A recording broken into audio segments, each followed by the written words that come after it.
Guys, we have an issue. Growth is fading away, and it's a big deal. Our global economy stops growing. And it's not new. Growth has actually declined for the last 50 years. If we continue like this, we'll need to learn how to live in a world with no growth in the next decades.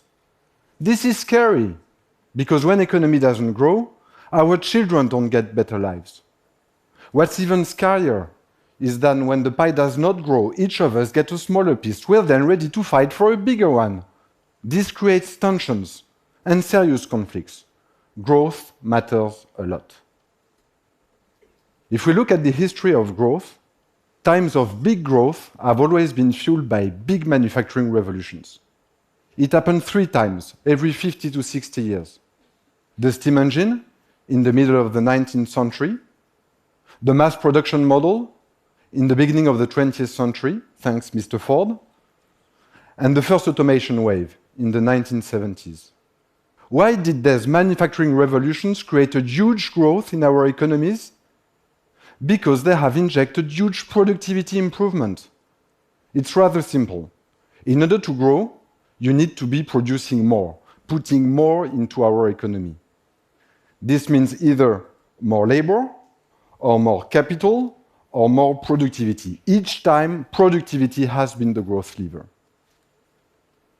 I'm here today to tell you that we are on the verge of another huge change, and that this change, surprisingly enough, is going to come from manufacturing, again. It will get us out of our growth slump, and it will change radically the way globalization has been shaped over the last decades. I'm here to tell you about the amazing fourth manufacturing revolution that is currently underway. It's not as if we've done nothing with manufacturing since the last revolution. Actually, we've made some pretty lame attempts to try to revitalize it. But none of them has been the big overhaul we really need to get us growing again. For example, we've tried to relocate our factories offshore in order to reduce cost and take advantage of cheap labor. Not only did this not inspire productivity, but it only saved money for a short period of time because cheap labor didn't stay cheap for long.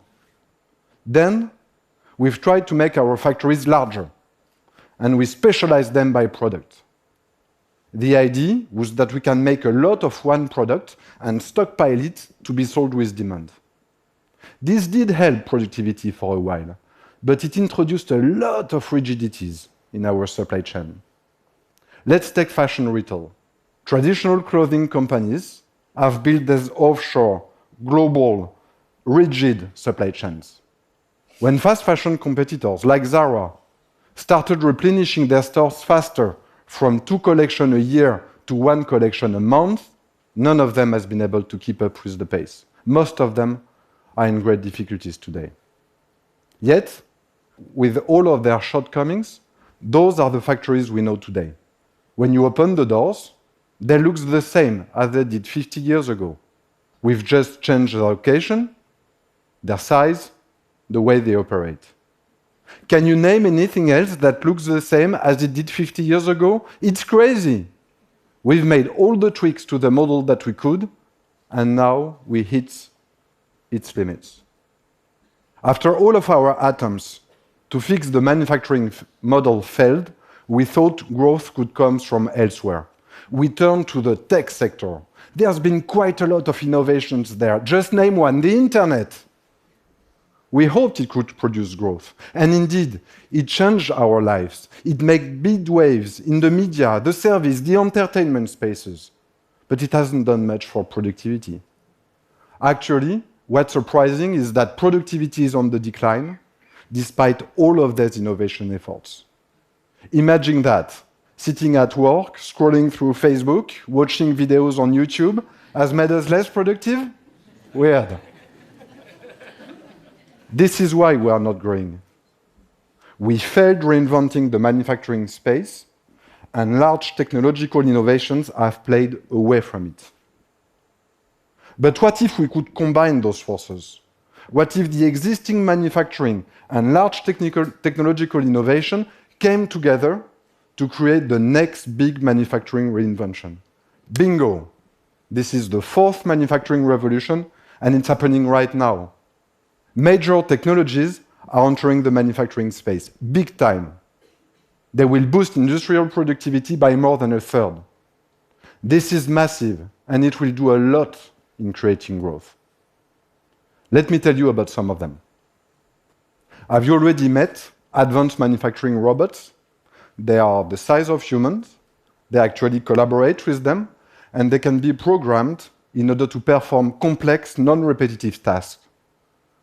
Today, in our factories, only 8% of the tasks are automated. The less complex, the more repetitive ones. It will be 25% in 10 years. It means that by 2025, advanced robots will complement workers to be together 20% more productive, to manufacture 20% more outputs, to achieve 20% additional growth. This isn't some fancy futuristic ideas. These robots are working for us right now. Last year in the US, they helped Amazon prepare and ship all the products required for Cyber Monday, the annual peak of online retail.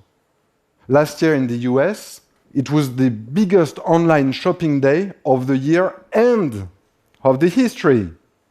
Consumers spent $3 billion on electronics that day. That's real economic growth. Then there's additive manufacturing, 3D printing.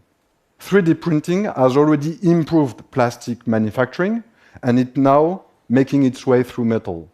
Those are not small industries. Plastic and metals represent 25% of the global manufacturing production.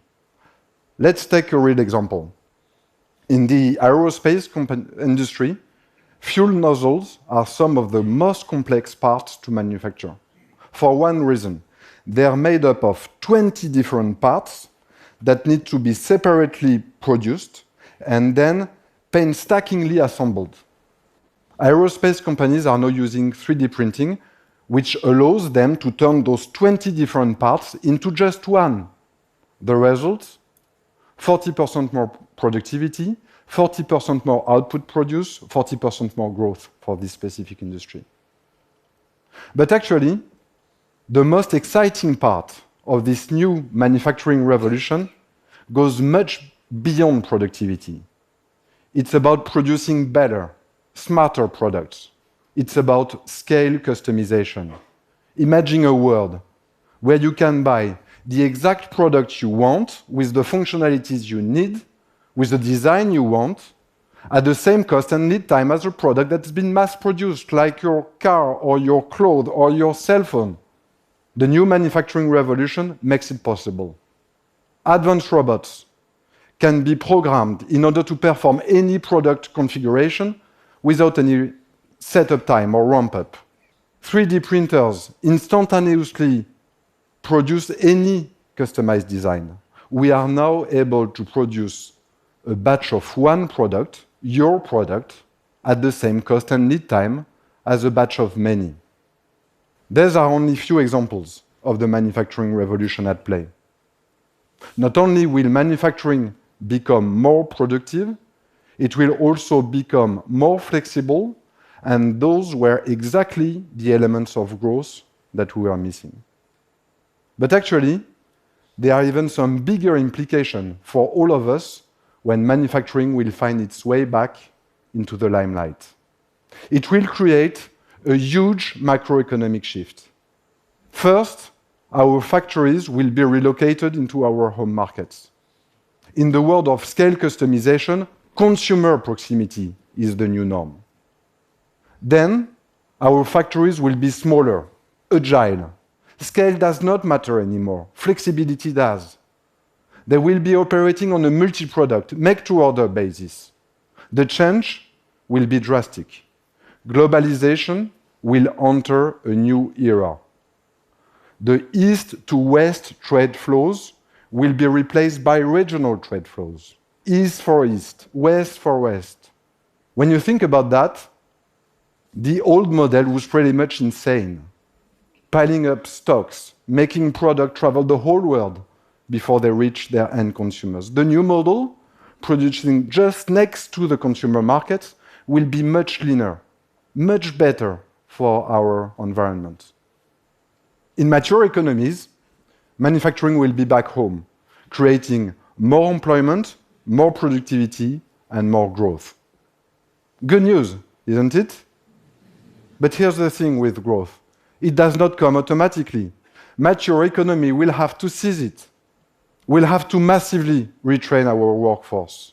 In most countries, like in my country, France, we've told our children that manufacturing had no future, that it was something happening far away. We need to reverse that and teach manufacturing again at university.